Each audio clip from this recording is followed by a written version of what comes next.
మహేష్ త్రివిక్రమ్ కాంబినేషన్లో సినిమా అనగానే చాలామంది చాలా ఎగ్జైట్ అయ్యారు. ఎందుకంటే వీళ్ళ కాంబినేషన్లో గతంలో వచ్చినటువంటి అతడు, ఖలేజా ఈ రెండు సినిమాలు ఆ టైంలో బాక్స్ ఆఫీస్ దగ్గర కమర్షియల్గా పెద్దగా వర్కౌట్ కాలేదు. ఆ తర్వాత టీవీలోను, డీవీడీల్లోను, ఆ తర్వాత వచ్చినటువంటి యూట్యూబ్లోను బాగా చూశారు. ఇప్పటికీ ఎంటర్టైన్ అవుతున్నారు తప్ప అప్పుడు కమర్షియల్గా పెద్దగా వర్కౌట్ అవ్వలేదు. ఆ నిర్మాతలకి లాభాలు కూడా తెలియదు. 13 ఏళ్ల తర్వాత మళ్ళీ వీళ్ళ కాంబినేషన్ రిపీట్ అయింది అనుకున్నప్పుడు ఈసారి ఖచ్చితంగా బాక్స్ ఆఫీస్ను షేక్ చేసే కంటెంట్తోనే వస్తారని చాలామంది భావించారు. కాకపోతే సినిమాకి రిలీజ్కి ముందు మ్యాక్సిమం ట్రైలర్కి ముందు వరకు పెద్దగా బజ్ క్రియేట్ అవ్వలేదు. అప్పటి వరకు వచ్చినటువంటి పాటలు పెద్దగా ఆకట్టుకోలేదు. వచ్చిన పాటలు కూడా కొంత విమర్శల పాలయ్యాయి. కొంతమంది త్రివిక్రమ్ టేస్ట్ కానీ తమన్ మ్యూజిక్ని కానీ చాలా వరకు విమర్శించారు. అయినా సరే ట్రైలర్ తర్వాత ఈ సినిమాకి సంబంధించినటువంటి కలర్ మారిపోయింది, రేంజ్ పెరిగింది. ప్రీ రిలీజ్ ఈవెంట్లో మహేష్ బాబు మాట్లాడిన మాటల తర్వాత ఒక ఫ్యాన్స్తో గట్టిగా కొడుతున్నాం ఈసారి ఆయన చాలా స్ట్రాంగ్గా చెప్పడం, చాలా నమ్మకంగా చెప్పడంతో ఈ సినిమా సంక్రాంతి బరిలో నిజంగానే బ్లాక్ బస్టర్ అవుతుంది అని చాలామంది భావించారు.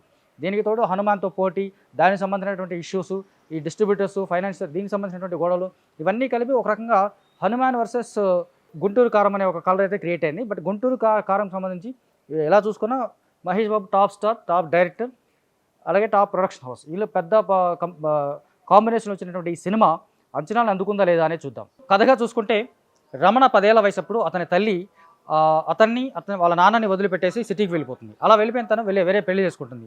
రమణ వాళ్ళ మేనత్త దగ్గర ఎక్కువగా పెరుగుతాడు. తండ్రి తన లోకంలో తనుంటాడు. ఎప్పుడు చూసినా ఇంట్లో పై గదిలో ఒక మూల కూర్చొని తాగుతూ ఉంటుంటాడు, పాత పాటలు వింటూ ఉంటాడు. అలా క్యాజువల్గా పెరిగినటువంటి రమణ రఫ్గా ఉంటాడు, బాగా రఫ్గా. అంటే గుంటూరు ప్రాంతంలో ఉన్నటువంటి ఒక మాస్ కుర్రాడు ఎలా ఉంటాడో అలాంటి నేచర్తో ఉంటాడు. అటు వెళ్ళిపోయిన వీళ్ళమ్మ రెండో పెళ్లి చేసుకొని ఆ తర్వాత రాజకీయాల్లోకి వెళ్ళి మంత్రి అవుతుంది. మంత్రి అయిన తన దగ్గర నుంచి కొన్ని 25 సంవత్సరాల తర్వాత ఇతనికి ఒక లెటర్ వస్తుంది. ఆ లెటర్లో ఏంటంటే సారాంశం, ఆమె అతని తల్లికి ఇతనికి ఏం సంబంధం లేదని, అలాగే అతని తల్లి ఆస్తికి ఇతనికి ఏం సంబంధం లేదు అని ఈ రమణ సంతకం పెట్టాలని చెప్పేసి ఒక లాయర్ ద్వారా నోటీస్ పంపిస్తాడు వాళ్ళ అమ్మ వాళ్ళ నాన్న, అంటే ఇతనికి తాత. ఆ పాత్ర ప్రకాష్ రాజ్ చేశాడు. ఆ క్రమంలో తన సంతకం పెట్టడం కోసం వెళ్ళిన క్రమంలో లాయర్ కూతురుని చూసి తను ఆమెతో లవ్లో పడతాడు. ఆమె కూడా తర్వాత ఇతని కోసం వచ్చేసి లవ్లో పడడం ఇది ఒక చిన్న రొటీన్ ట్రాక్ లాగా ఉంటుంది. సో ఓవరాల్గా చూసుకుంటే ఈ తల్లి ఎందుకు వీళ్ళని విడిపెట్టి వెళ్ళిపోయింది, 25 సంవత్సరాల తర్వాత మళ్ళీ ఎందుకు వీళ్ళతో కనెక్ట్ అవ్వాలనుకుంటుంది, అసలు వీళ్ళ మధ్య ఏం జరిగింది, చివరికి తల్లి కొడుకులు కలిసారా లేదనేది సింపుల్ ప్లాట్ ఇది. ఈ కథని త్రివిక్రమ్ తనదైన స్టైల్లో చెప్పాలనేటువంటి ప్రయత్నం చేశాడు. కాకపోతే ఈసారి మిస్ఫైర్ అయింది అనేది ఖచ్చితంగా చెప్పొచ్చు. మామూలుగా త్రివిక్రమ్ కథలన్నీ ఒక టెంప్లెట్లో సాగుతుంటాయి. పాటలు, 4-5 కామెడీ సీన్స్, కొన్ని ఎమోషనల్ సీన్స్, ఒక 2 యాక్షన్ సీక్వెన్స్లు, ఓలౌట్ ట్రాక్, ఇలా ఒక టెంప్లెట్ ఉంటుంది. ఈ టెంప్లెట్లోనే ఈసారి కూడా ఒక ప్రయత్నం చేశాడు. కానీ దీనికి కావాల్సినటువంటి బలమైనటువంటి కథనం అనేది చాలా వీక్గా ఈ సినిమాలో మనకు అనిపిస్తుంది. ఎలాంటి ఎమోషన్ ఉండదు. తల్లి కొడుకుల మధ్య ఉన్నటువంటి ఒక బంధం అనేది ఎట్టి పరిస్థితుల్లో రిఫ్లెక్ట్ అవ్వకపోవడం, ఆ ఎమోషనల్ టచ్ అనేది వాళ్ళ మధ్యే కనిపించకపోవడంలో అది ఆడియన్స్ వరకు రాకపోవడం, పైగా ఎమోషనల్ బాండింగ్ వీళ్ళ మధ్య ఉన్నప్పుడు ఇతని ఘర్షణ అంతా విలన్తో ఉండడం, హీరో ఘర్షణ అంతా విలన్తో, అంటే వాళ్ళ అమ్మ వాళ్ళ నాన్న ఇతని తాతతో ఘర్షణ పడటం వల్ల ఆ తల్లి కొడుకుల రిలేషన్ అనేది ఎక్కడ ఎలివేట్ అవ్వకపోవడం, దీనికి తోడు చాలా బలహీనమైనటువంటి చాలా వీక్గా ఉన్నటువంటి లవ్ ట్రాక్. ఇలాంటి లవ్ ట్రాక్లో మనకు త్రివిక్రమ్ సినిమాలో అరవింద సమేతలో మనకి ఎన్టీఆర్ లాయర్కు ఫ్యామిలీకి వెళ్ళడం, అక్కడ నుంచి వాళ్ళ అమ్మాయిని లవ్ చేయడం, ఇది సేమ్ ప్లాట్ని తీసుకొచ్చి మళ్ళీ ఇక్కడ తీసుకొచ్చాడు.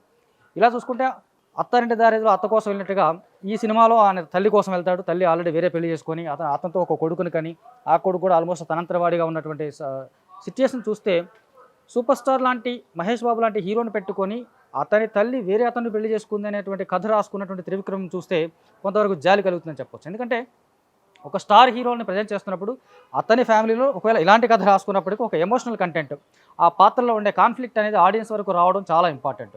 అసలు ఆ పాత్రల మధ్య కాన్ఫ్లిక్ట్ లేనప్పుడు, ఒక సంఘర్షణ లేనప్పుడు, ఒక బలమైనటువంటి ఎమోషనల్ బాండింగ్ లేనప్పుడు అది ఆడియన్స్ వరకు రాదు. ఈ విషయంలో త్రివిక్రమ్ రైటింగ్లోనూ, డైరెక్షన్లోనూ, నెరేషన్లోనూ పూర్తిగా ఫెయిల్ అయ్యాడనే చెప్పాలి. అంచేత ఈ సినిమా గుంటూరు కారం చూస్తున్నంతసేపు మహేష్ బాబుని ట్రైలర్లో చూసి చాలా ఊహించుకున్న ఆడియన్స్కి అతను చేస్తున్న యాక్షన్ సీక్వెన్స్లు కూడా పెద్దగా కనెక్ట్ అవ్వవు. అతను ఎందుకు కొడుతున్నాడు, వాళ్ళు వస్తుంటాడు, నేను కొడుతుంటాడు, ఏదో మళ్ళీ గుంటూరు నుంచి అదే పని ఏదో షటిల్ బస్ నడుపుతున్నట్టుగా గుంటూరు టు హైదరాబాద్ గుంటూరు అనే బండేసుకొని రావడం, ఏదో నలుగురు కొట్టడం, మళ్ళీ గుంటూరు వెళ్ళిపోవడం, ఇదే జరుగుతుంటుంది తప్ప మధ్యలో ఈ లవ్ ట్రాకు, ఆవిడొచ్చి ఈయన గుంటూరు రావడం, ఎంతో సంతకాలు పెట్టించే ప్రయత్నం చేయడం, ఇవన్నీ చాలా అవుట్డేటెడ్ సన్నివేశాలు. ఆ సినిమాలోనే ఒక డైలాగ్ ఉంటుంది.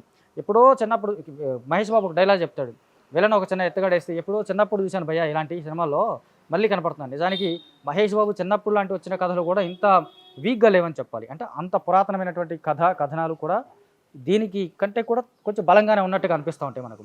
త్రివిక్రమ్ ఈ విషయంలో చాలా వరకు డైలాగ్స్ విషయంలో కూడా చాలా ఫీల్ అయ్యాడు. త్రివిక్రమ్ మార్కు డైలాగ్ అనేది ఒక్కటో కూడా లేదు. ఒక్కోసారి మనం ఏదైతే టాప్ అనుకుంటామో ఆ విషయాన్ని క్యారీ చేయకపోవడం కూడా మైనస్ అవుతుంది. త్రివిక్రమ్ అనగానే మనకు డైలాగులు, పంచులు గుర్తొస్తుంటాయి. అవి రెండు ఈ సినిమాలో పూర్తిగా మిస్ అయ్యి ఉన్న డైలాగులు చాలా నాసిరకంగా ఉంటాయి.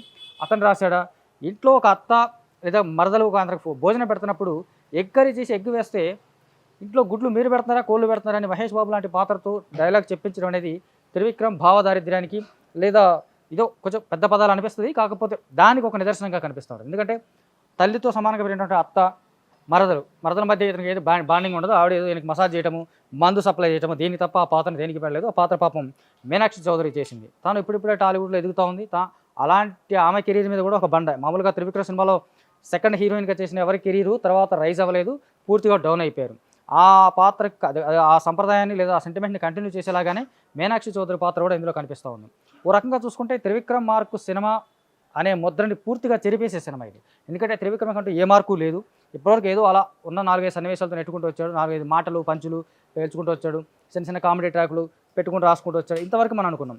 కాకపోతే ఈ సినిమాలో వచ్చేసరికి అటు వెన్నెల కిషోర్ పాత్ర కానీ మురళీ శర్మ పాత్ర కానీ ఇవన్నీ ఆల్రెడీ చూసినట్టుగా, అది పర్టికులర్ త్రివిక్రమ్ సినిమాలోనే చూసినట్టుగా, అతని డైలాగులోనే కొన్ని మాటలు వింటున్నట్టుగా మనకు అనిపిస్తూ ఉంటుంది. సో ఇలాంటి సినిమాల్లో ఒక మంచి పర్ఫార్మెన్స్ ఎక్స్పెక్ట్ చేస్తూ ఉంటాం. శ్రీలీల ఆల్మోస్ట్ ఇప్పటికే 3 ఫ్లాపులు చూసిందామె. ఈ సినిమా లాస్ట్ హోప్ అనుకున్న తరుణంలో శ్రీలీలకి ఈ సినిమాలో ఎటువంటి పెద్ద క్యారెక్టర్ ఏం పడలేదు. ఉన్న క్యారెక్టర్ కూడా చాలా వీక్ ప్లాట్ అది. ఆమె ఏదో హయ్యలు చూపించడం, ఇతను చూడగానే పడిపోవడం. మామూలుగా మహేష్ బాబు సినిమాలో ఇది ఒక పెద్ద ఒక మైనస్. రైటర్స్ కూడా, అప్కమింగ్ రైటర్స్ కూడా ఇది ఒక పెద్ద విషయం. మహేష్ బాబు అందగాడే కాదనలేం, కానీ చూడగానే పడిపోవడం అనేది సింపుల్గా మరి కొంచెం ఈ రెగ్యులర్ అనిపిస్తూ ఉంది, రొటీన్గా కూడా అయిపోతూ ఉంది. సో ఇది కూడా ఈ సినిమాలో కూడా అదే జరిగింది. శ్రీలీల అతను చూడగానే పడిపోవడం, దాని ఏదో కవర్ చేసుకోవడం, కాకపోతే ఇతను ఆమెను చూడగానే పడిపోవడం, ఏదో ఒక త్రివిక్రమ్ మార్కులో ఒక 2-3 డైలాగులు ఏవో చెప్పేయడం, ఇవి ఆడియన్స్కు కనెక్ట్ అయిపోతాయని వాళ్ళు భ్రమపడడం, ఇవన్నీ కూడా ఇలా ఈ సినిమాలో మనకి స్పష్టంగా కనిపిస్తూ ఉంటాయి. సో ఓవరాల్గా చూసుకుంటే పాత్రల పరంగా ఎవరి నటన కొత్తగా లేదు. ఒక ప్రకాష్ రాజ్ మాత్రం తన క్యారెక్టర్లో 80 ఏళ్ల వృద్ధుడి క్యారెక్టర్ని అతను అడాప్ట్ చేసుకున్నాడు. ఆ క్యారెక్టర్లో అతను అద్భుతంగా యాక్ట్ చేశాడు. రమ్యకృష్ణ పాత్రలో ఎలాంటి కాన్ఫ్లిక్ట్ లేదు. ఆమెకి మహేష్ బాబుకి మధ్య వచ్చే సన్నివేశాలు ఒక్కటి కూడా అట్రాక్టివ్గా ఉండవు. ఇంకా చెప్తే చివరిలో వీళ్ళిద్దరి మీద ఒక 2 డైలాగులు ఉంటాయి. అప్పుడెందుకు పట్టుకోలేదు, ఎందుకు కొట్టేవంటే ముట్టుకోవాలనిపించింది, అప్పుడెందుకు నన్ను ఎందుకు చూడలేదంటే పైన చూశాను కదా, చాలా సిల్లీగాను ఏదో అసలు ఒక తల్లి కొడుకుల మధ్య సంభాషణలా కాకుండా ఇంకో రకరకాలుగా అనిపిస్తూ ఉంటుంది. అంత దిగజారుడుగా ఈ సన్నివేశాలు కానీ మాటలు కానీ ఉంటాయి ఈ సినిమాకి సంబంధించి. అంచేత ఈ తల్లి కొడుకుల సంఘర్షణ కానీ అటు నిజంగా చెప్తే ఈ కథ ప్రధానంగా రమ్యకృష్ణ పాత్ర చుట్టూ లేదా ఈ రమణగాడి యొక్క తల్లి పాత్ర చుట్టూ తిరగాలి. కానీ ఆ పాత్రలో బలం లేకపోవడం, లేదా బలంగా ఆ పాత్రను రాయకపోవడం, ఆ పాత్రలో ఉన్నటువంటి కాన్ఫ్లిక్ట్ సంఘర్షణ అంటూ ఏమీ లేకపోవడం వల్ల అది చాలా తేలిపోయిన ఆ క్యారెక్టర్ తేలిపోతుంది. ఆ తేలిపోయిన క్యారెక్టర్ కోసం వెంపర్లాడుతున్న ఈ మహేష్ బాబు క్యారెక్టర్ కూడా పూర్తిగా తేలిపోతుంది. ఇదే ఈ సినిమాలో ఉన్నటువంటి ప్రధానమైనటువంటి మైనస్. ఇక నటన పరంగా చూసుకుంటే రమ్యకృష్ణ ఎప్పట్లానే ఓకే అనిపించేసుకుంది. తర్వాత మురళీ శర్మ, వెన్నెల కిషోరు, ఈ క్యారెక్టర్లు సత్య, ఇవన్నీ కూడా రొటీన్. ఇంకా వాళ్ళు ఇప్పటికే చాలా సినిమాలు చేసి ఉన్నారు, మరోసారి ఇంకొకసారి చేశారు అంతే అన్నట్టు కనిపిస్తూ ఉంటుంది.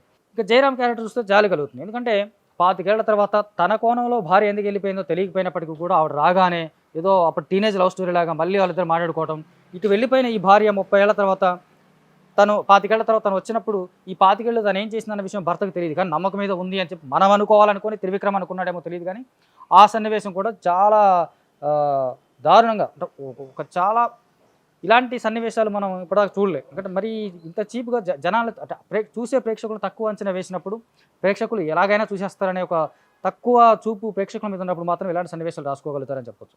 ఇక అట్లా నటన పరంగా చూసుకుంటే ఇది సినిమా 1 మ్యాన్ షో లాగా నడిపించేందుకు మహేష్ బాబు ప్రయత్నం చేశాడు. మహేష్ బాబు రమణగాడు వెంకటరమణ అనే ఈ క్యారెక్టర్ని పూర్తిగా అడాప్ట్ చేసుకున్నాడు. గుంటూరు స్లాంగ్ని భలే పట్టుకున్నాడు ఆయన. గుంటూరు స్లాంగ్లో చెప్పినటువంటి డైలాగ్స్ కానీ, అతని బాడీ ఫ్లెక్సిబిలిటీ కానీ, బాడీ లాంగ్వేజ్ కానీ, ఇవన్నీ చూసుకుంటే క్యారెక్టర్ చాలా బలంగా ఈ పాత్ర నమ్మాడు మహేష్ బాబు అన్న విషయం మనకి తెర మీద కనిపిస్తుంది.